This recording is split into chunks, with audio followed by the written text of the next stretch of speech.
So here's the thing. In order to study the complexities of the Bible, one must really first understand the basics. In this series, we are going to be going back to basics. Today, we're going to talk about how to identify a book, a chapter, and a verse in the Bible.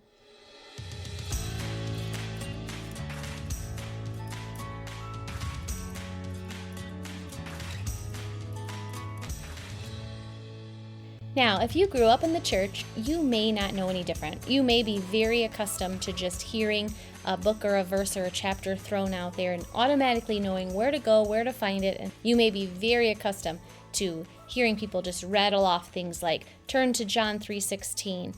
Now, at some point, somebody did teach you where to find that, what going to John 3:16 meant. They taught you how you would physically reference that in your Bible. They showed you that John 3:16 is scripture. It's a location. It's in the book of John, in chapter 3, in verse 16. Well, sure, that all makes perfect sense when we rattle it off to someone who's familiar with the Bible. But what about someone who's not familiar with the Bible yet?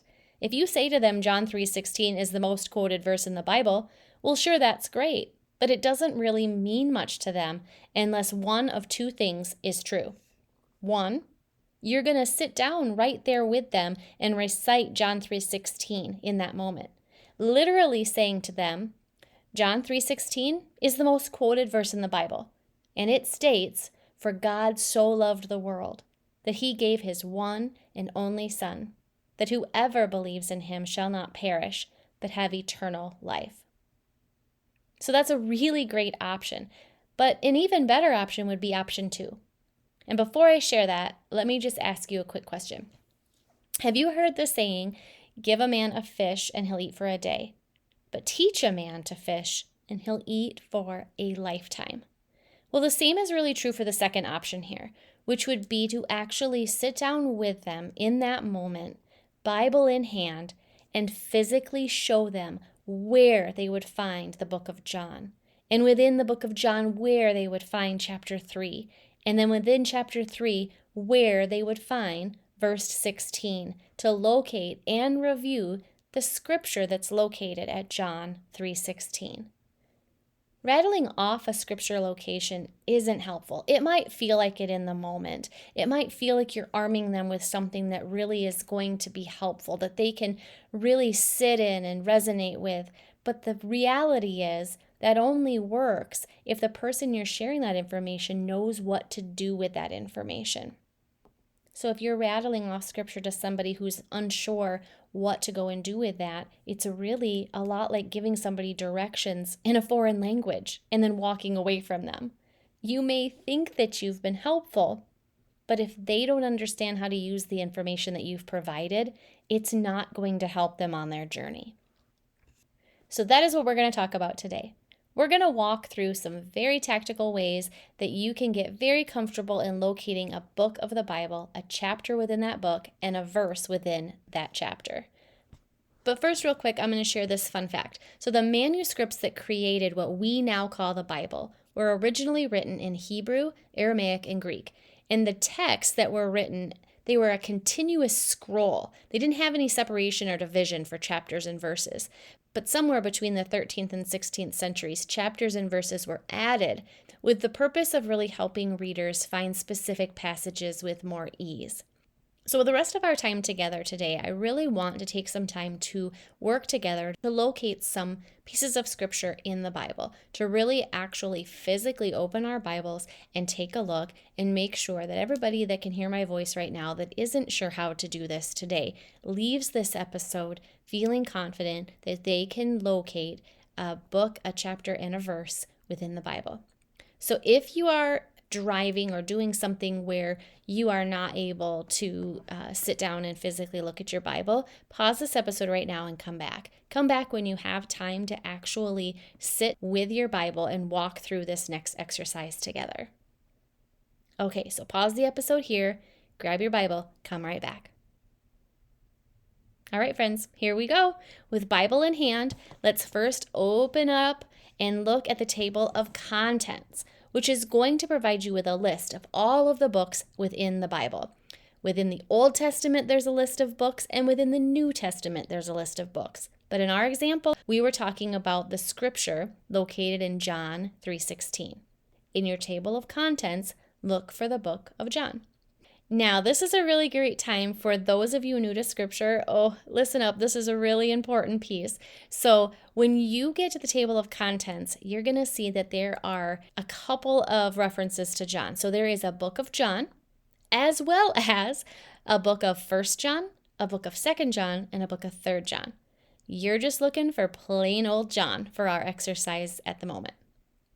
All four of those Johns, 1 John, 2 John, 3 John, and traditional John, are actually completely separate books of the Bible.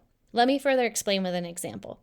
If you were to look up 1 John 3:16, you would get a completely different portion of scripture. Let me just share that with you, okay? So let me share what that would be. So 1 John 3:16 provides this in scripture. This is how we will know what love is. Jesus Christ laid down his life for us, and we ought to lay down our lives for our brothers and sisters. So as you can see, this is a completely different piece of scripture from the scripture located in John 3:16. Are we having fun yet? Okay, back on our table of contents. The book of just plain old John is located in the New Testament. And my Bible indicates that the book of John begins on page 1022. So I'm going to turn to that page now. All right, now let's take a look at what page the book of John begins in your Bible and turn to that page now. All right, so here we are on the first page of the book of John. The heading in my Bible shows John's name in bold to note the beginning of the book of John. Now, let's talk about locating a chapter within this book. In most Bibles, the chapter within the book are going to be identified with larger numbers. They're usually printed in a larger font, and usually, not always, they're kind of indented in the beginning of each chapter passage. So looking at our Bibles, we've arrived in the book of John. Do you see how they're all kind of divided? Chapter 1, chapter 2, chapter 3? Okay, so we're going to locate chapter 3. And then we can talk about identifying the verses within that chapter. All right, are you at chapter 3? Awesome. So the verses are typically identified with very small numbers printed within or slightly above the text, and there will be multiple verse numbers throughout a chapter, identifying where a new verse within that chapter starts and stops. So let's put it all together. You are currently in the book of John. You now have turned to chapter 3. Now let's scan through chapter 3 at the small numbers, looking for number 16. That is going to indicate where the verse begins. Are you there? Okay, let's take a look. Now you will see that sometimes there are multiple sentences within a verse. Oddly, you will also see that sometimes a verse cuts off in the middle of a thought, sometimes without really understanding a rhyme or a reason. What I want you to identify in our exercise at this time is how to locate verse 16, where it begins, and follow through until you see the number 17. That's where it's going to stop. That number 17 indicates that that's where verse 17 begins. So verse 16 would be the text that lies between the number 16 and up to the number 17. So if you're tracking with me up to this point, the verse that's in front of you, located in the book of John, chapter 3, verse 16, if you're in the right spot, you should see in your Bible, "For God so loved the world that he gave his one and only Son, that whoever believes in him shall not perish, but have eternal life." Now, I should note I am reading from an NIV version. You may have a version that is slightly different, and in a future episode, we're going to talk about Bible versions and variations. But if yours did not match verbatim to what I just read, that is likely why. Or you're in a completely wrong spot, and that's okay because we're going to do more practicing.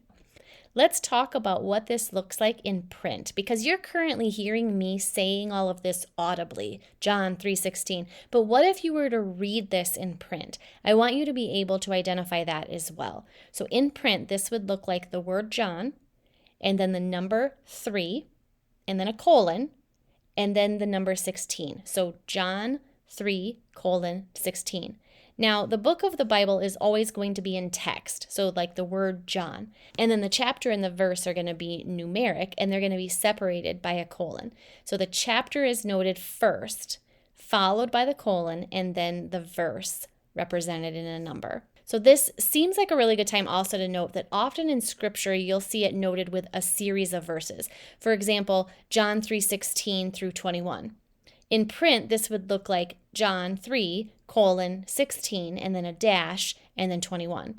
In this example, a portion of Scripture that's really focusing on multiple verses within the same book and chapter, meaning you would begin your reading in John chapter 3 in the verse 16, and you would read all the way through the end of verse 21. So let's review that really quick with the dash and the additional numbers, and then that way you can see how that really makes such a big difference. Earlier when I quoted John 3:16, this is what I shared. For God so loved the world that he gave his one and only Son, that whoever believes in him shall not perish, but have eternal life. But if we were now to add the dash to indicate that we are going to go through verse 21 and expand the verses that we are exploring in that, then it would sound like this. For God so loved the world that he gave his one and only Son, that whoever believes in him shall not perish, but have eternal life. For God did not send his Son into the world to condemn the world, but to save the world through him. Whoever believes in him is not condemned, but whoever does not believe stands condemned already, because they have not believed in the name of God's one and only Son. This is the verdict. Light has come into the world, but people loved darkness instead of light, because their deeds were evil. Everyone who does evil hates the light, and will not come into the light for the fear that their deeds will be exposed. But whoever lives by the truth comes into the light, so that it may be seen plainly that what they have done has been done in the sight of God. So as you can see, it expands and it provides more context and more verses to that sample. All right, so let's try a completely new one. Let's take a look at Galatians 6:9.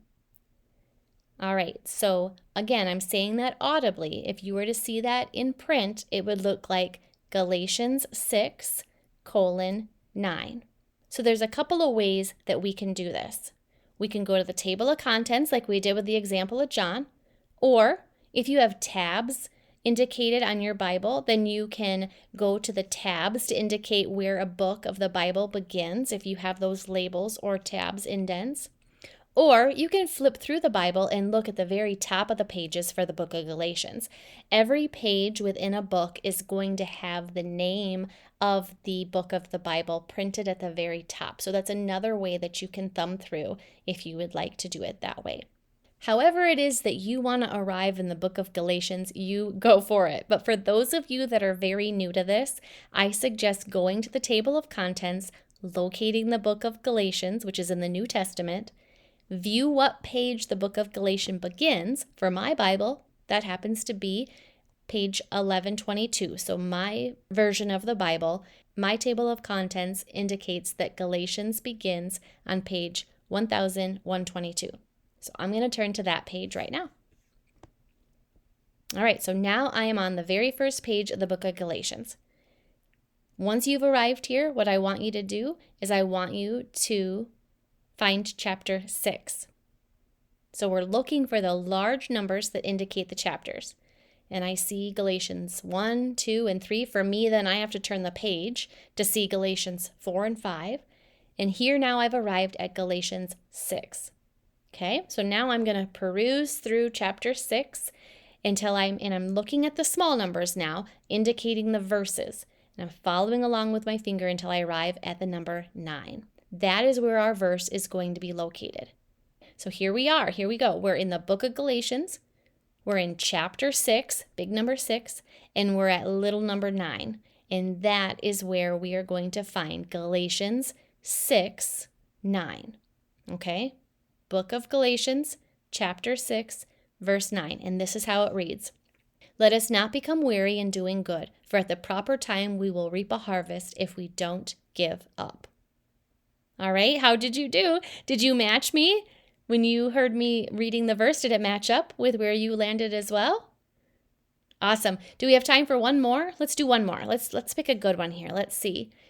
Let's do one with a series of verses. That'll be good. Like with the dash, like we expanded John. Let's do that. Let's do Proverbs 3, 5 through 6. So the book of Proverbs, chapter 3, verses 5 through 6. All right? Let's see. If you were to see this in print, it would look like the word Proverbs, and then you would see a number 3, then you'd see a colon, and then the number 5, and then the dash, and then the number 6. All right? So here we go. We're going to locate the book of Proverbs. So again, we're going to go all the way back to the table of contents, or back. I don't know why I said back. We're going to go to the front of the Bible, look at your table of contents. We're going to look for the book of Proverbs. This is in the Old Testament. This is the first one we've done today that's been in the Old Testament. So find the book of Proverbs in your table of contents. Mine happens to begin on page 612, so I'm going to turn there right now. All right, so now I'm there and I see the heading for Proverbs. I see chapter 1, chapter 2, and I have to turn the page to get to chapter 3. You guys tracking with me? All right, now that we're in chapter 3, we're going to look at the smaller numbers now to indicate the verse that we're going for. We're starting in verse 5. So follow along with your finger till you find little number 5. Then I'm going to take a look and I'm going to see where I'm going to read to. So I'm going to read all of verse 5 and then I'm going to read all of verse 6. So I'm going to stop when it gets to the little number 7. So if you're tracking with me and you're ready, I'm going to read this piece of scripture and reveal. So if you haven't found it yet, pause the episode now until you find it and then resume and we'll see how we all did. Okay, Proverbs 3, 5 through 6. Trust in the Lord with all of your heart and lean not on your own understanding, but in all ways submit to him and he will make your path straight. All right, how'd you do? Way to go, everybody. I'm so thrilled for you. I'm so thrilled that there's light bulbs going off for some of you right now. I'm so thrilled that how this is going to change your opportunity to understand scripture and to understand kind of the crazy lingo that some of us speak when we're rattling off locations of scripture. And I hope that this really sheds some light for someone today. I hope that somebody out there found this helpful. I hope that someone out there is listening to this and just thinking, oh my goodness, this changes everything. And to that, I would just like to say amen. So here is the call to action for today. If this was new to you today, practice. Keep exploring and share with someone that you're working on this. Let somebody know that this was new and exciting for you. This is huge. I'm thrilled for you. This is wonderful. It's going to really change how you study your Bible. And you're going to start seeing verses everywhere. And you're going to start, like if you're out and about and you're shopping, let's just say, we'll use Hobby Lobby. They tend to have a lot of really nice faith-based things. Take pictures of them, right? Take a picture of it, go home, find your Bible, and look up that piece of scripture in the Bible and just make it so much fun. And if this is not new information for you and you still happen to be listening, thank you. Thank you for sticking around. And I would pray for you that you can use this information to arm yourself with practical ways that you can help someone else learn how to navigate their Bible and not to take it for granted, right? Those of us that have been following the Lord for a while, very familiar with scripture, this is something we can likely take for granted. And it's something that we may not realize that others don't understand what we're talking about when we're just throwing verses around. So let's be really, really inclusive and help other people understand. And I hope that you can use this in some small way to help somebody else. If you found the episode helpful or convicting today, please share it with a friend. As always, please reach out to me with questions, comments, or episode suggestions. All of my contact information is in the show notes every episode. Until we meet again, friends, I pray that you will choose to do what you can with what you have from where you are, to deepen your own connection to the Lord, to share His word with the world, and to live your life as evidence that you are nourished by the book. Take care.